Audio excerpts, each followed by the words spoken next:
Finally বাংলাদেশে ইয়ামা launch করলো তার higher CC bike.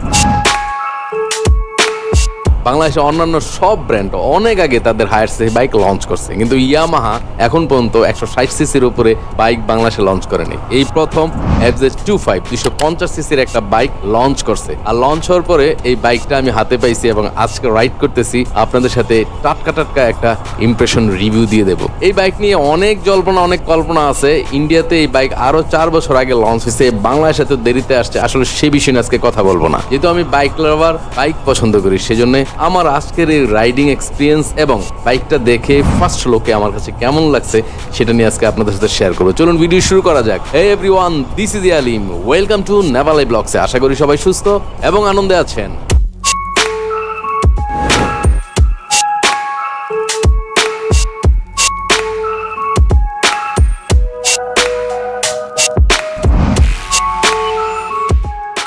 Yamaha launch করছে নতুন একটা বাইক FZ25। এই বাইকটা ইন্ডিয়াতে লঞ্চ হয়েছে আরো 4 বছর আগে। দুইটা ভেরিয়েন্টে লঞ্চ হয়েছে, BS4, BS6। বাংলাদেশে আসছে BS6 ইঞ্জিন নিয়ে। এই ইঞ্জিনটা একটু স্মুথ, কিন্তু সমস্যা সেই জায়গায় না। সমস্যা হচ্ছে ইয়ামাহা বাংলাদেশে এই প্রথম হায়ার সিসি বাইক লঞ্চ করলো, এত ধুমধাম জাকজমক অনুষ্ঠান করে। এই বাইকটা কেন করতে হবে যে বাইকটা ইন্ডিয়াতে 4 বছর আগে লঞ্চ হয়ে ডিসকন্টিনিউ হয়ে গেছে? আমার কাছে ফিল হচ্ছে পুরনো খাবার ওভেনে গরম করে আমার সামনে প্রেজেন্ট করতেছে। আপনাদের কাছে কেমন ফিল হচ্ছে আমাকে কমেন্টস করে অবশ্যই জানাবেন। আর এটার কারণে আমার মনে হচ্ছে বাংলাদেশের সবাই এই বাইকটা নিয়ে ট্রল করতেছে, সাথে প্রাইস নিয়ে তো অবশ্যই প্রবলেম আছে। চলুন, এই বাইকটা যেহেতু নতুন হিসেবে আমার সামনে ধরা দিচ্ছে এবং আপনাদের কাছেও নতুন, যারা বাংলাদেশে এই বাইকটা এখন পর্যন্ত চালায় নাই তাদের কাছেও নতুন, তো এই বাইকটা যেহেতু নতুন হিসেবে আসছে, আমি নতুন হিসেবে ধরে নিয়ে এই বাইকটাকে রিভিউ করব এবং এই বাইকটার ভালো এবং মন্দ দিকগুলো আপনাদের সামনে তুলে ধরবো। যারা এই বাইকটা কিনতে চাইবেন তাদের আসলে এই ভিডিওটা দেখলে কাজে লাগবে। আর ভিডিওর শেষে প্রাইস নিয়ে তো কথা থাকবেই। শুরুতেই স্পেসিফিকেশনের কিছু বুলেট পয়েন্ট আপনাদেরকে বলে দিই। ইঞ্জিন দেওয়া হয়েছে 4:2 valve SOH ওয়েল কুল একটা ইঞ্জিন। ম্যাক্সিমাম পাওয়ার পাওয়া যাবে 20.6 bhp, ম্যাক্সিমাম টর্ক পাওয়া যাবে 20 নিউটন মিটার। আর যেহেতু এটা ওয়েল কুল সিস্টেম দেওয়া হয়েছে, ইঞ্জিনটা কুল করতে সাহায্য করবে। বাইকটার ওয়েট আছে 148 কেজি।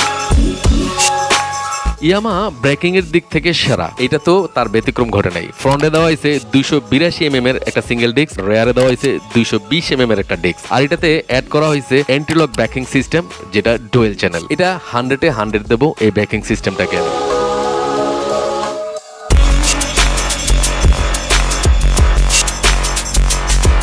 সাসপেনশন ফ্রন্টে দেওয়া হয়েছে টেলিস্কোপিক ফগ এবং রেয়ারে দেওয়া হয়েছে 7 স্টেপ অ্যাডজাস্টেবল মনোক্রস। এজ ইউজুয়াল যা আগের মতোই আছে, কোনো পরিবর্তন নাই। তবে যদি সামনের সাসপেনশন আপস এন্ড ডাউন দেওয়া হতো তাহলে কিছুটা পরিবর্তন চোখে পড়তো এবং অ্যাট্রাকটিভ লুক আসতো এই বাইকটার টায়ার সাইজ ফ্রন্টে দেওয়া আছে 100/80। এই সাইজটা টায়ার আমরা FZ সিরিজে দেখছি এবং রেয়ারে দেওয়া হয়েছে 140/70, যা আমরা R15 এবং MT তে দেখছি। এই বাইকের এই টায়ার সেকশনটা একেবারে খারাপ না, কম্বিনেশনটা ভালো এবং গ্রিপ ভালো করে।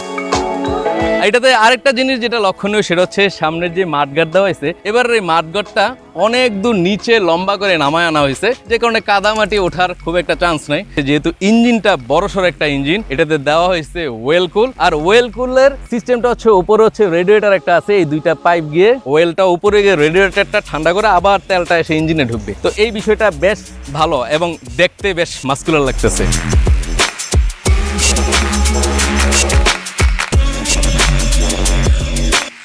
আর এটাতে এক্সজস্ট যেটা দেওয়া আছে, এক্সজস্ট নিয়ে আমি খুব একটা বেশি কিছু বলবো না, কারণ এক্সজস্টও অলমোস্ট আগের মতোই সিমিলার দেওয়া আছে। হেডলাইটে আছে প্রজেক্টর LED উইথ ডিআরএল কম্বিনেশনটা আমার কাছে ভালো লাগছে, একটু অন্য বাইকের থেকে একটু আলাদা। রাতের আলোতে ভালোই আলো পাওয়া যাবে আমি আশা করি। পিছনে টেল লাইট দেওয়া আছে, এটাও LED। এটা নতুন শেপের একটা টেল লাইট। MT-15 বা R15 বা কমিউটার বাইকের ভিতরে এরকম টেল লাইট এখন পর্যন্ত আমি দেখিনি, এটা একটা নতুন টেল লাইট আসছে। সিট দেওয়া আছে স্প্লিট সিট, পিলিয়ন সিটটা বেশ বড়। আমার মনে হচ্ছে যে লম্বা চোরা কোনো রাইড করলে পিলিয়ন খুব বেশি একটা প্যারার মধ্যে পড়বে না, লম্বা চোরা রাইড করতে পারবে। আর এই স্প্লিট সিট আগে আমরা FZ সিরিজে দেখছি। সিট হাইট গ্রাউন্ড থেকে দেওয়া আছে 795 mm, 5 ফিট 7 ইঞ্চি আমার মতো হাইটের, তারা কমফোর্টেবলি বাইকটা রাইড করতে পারবে। এই বাইকের সবচেয়ে বিরক্তিকর পার্ট আমার লাগছে স্পিডোমিটার, যা দেখলে আমার মনে হচ্ছে টান দিয়ে খুলে ছুঁড়ে ফেলে দেই, তারপর নিজের মতো করে কিছু একটা লাগাই নেই। এই ব্যাপারটা আমার কাছে মোটেও ভালো লাগে না। একটা 250 সিসির বাইক এত দাম দিয়ে আপনার কাছ থেকে মানুষ কিনবে, আর স্পিডোমিটার দিচ্ছেন মান্দাতার আমলের, বাইনোকুলার লাগবে খুঁজে বের করতে এটার মধ্যে কি কি দেওয়া আছে, মানে বিরক্তিকর একটা বিষয়। এই কাজটা মোটেও ভালো করে নাই। মানুষ টাকা দিয়ে একটা বাইক কিনবে, সেই বাইকটার মধ্যে কি কি ফিচার পাচ্ছে, কি কি জিনিস পাচ্ছে, সেটা তো দেখার বিষয় আছে। এনিওয়ে, এই বাইকটাতে যে স্পিডোমিটারটা দেওয়া হয়েছে, সেই স্পিডোমিটারে ক্লক দেওয়া হয়েছে, ফুয়েল ইন্ডিকেটর দেওয়া হয়েছে, ওয়েল ইন্ডিকেটর দেওয়া আছে, ইন্ডিকেটর ল্যাম্পের টার্ন অন অফ দেওয়া আছে, অডোমিটার দেওয়া আছে, ট্রিপ মিটার দেওয়া আছে, ফুয়েল গেজ দেওয়া আছে অ্যাজ ইউজুয়াল যা আগে ছিল। কিন্তু যেটা দেওয়া হয় নাই সেটা হচ্ছে গিয়ার ইন্ডিকেটর। কেন ভাই, গিয়ার ইন্ডিকেটর দিলে কি অ্যালার্জি হয়ে যেত? একটা স্পিডোমিটারে একটা গিয়ার ইন্ডিকেটর থাকবে না, তাও 250 সিসির একটা বাইক। দেখলেই বিরক্ত লাগতেছে। আমি জানি না ককপিটে আপনারা কেমন দেখতেছেন, আমার কাছে দেখে ভালো লাগতেছে না। চলুন বাইকটা রাইড করি। রাইড করতে করতে এই বাইকটার সম্পর্কে আপনাদেরকে আরো কিছু ইনফরমেশন দেই এবং বাইকটার রাইডিং এক্সপিরিয়েন্সটা আপনাদের সাথে শেয়ার করি। এই বাইকটাতে নাম্বার অফ গিয়ার দেওয়া হয়েছে 5টা। ইয়ামাহা চাইলে 6টা দিতে পারতো। 6টা দিলে ব্যাপারটা একটু অন্যরকম হইতো, দেখতেও ভালো লাগতো, শুনতেও ভালো লাগতো, চালাইতেও ভালো লাগতো। এই বাইকটাতে টপ স্পিড পাওয়া যাবে 130 থেকে 140, যা আমার মনে হয় যে কমিউটার বাইক হিসেবে 130 থেকে 40 স্পিড যথেষ্ট। কিন্তু আপনি যখন এই বাইকটাকেই নেকেড স্পোর্টস বাইক হিসেবে পরিচয় করাইতে যাইবেন, তখন কিন্তু এটা ভাবতে হবে যে 250 সিসির বাইক 130 থেকে 40 টপ স্পিড যথেষ্ট কিনা। কারণ 250 সিসির বাইকে টপ স্পিড আরো বেশি থাকার কথা। ফুয়েল এফিসিয়েন্সি সেভ করার জন্য আমি শিওর টর্ক এবং পাওয়ারে কম্প্রোমাইজ করা হয়েছে। সো 250 সিসির বাইকে যখন আপনি 40 থেকে 45 মাইলেজ আশা করবেন, তখন টর্ক এবং পাওয়ার আপনাকে কম্প্রোমাইজ করতেই হবে। বাংলাদেশে ইয়ামাহার বাইকের প্রাইস নিয়ে যে পরিমাণ ট্রোল এবং গালাগালি হয়, অন্য কোনো ব্র্যান্ডের ক্ষেত্রে এরকম খুব কম হয়। কিন্তু তারপরও ইয়ামাহার বাইক সবসময় মানুষ বেশি কিনে। তার বড় কারণ হচ্ছে ইয়ামাহার বাইকের ফুয়েল কনজাম্পশন।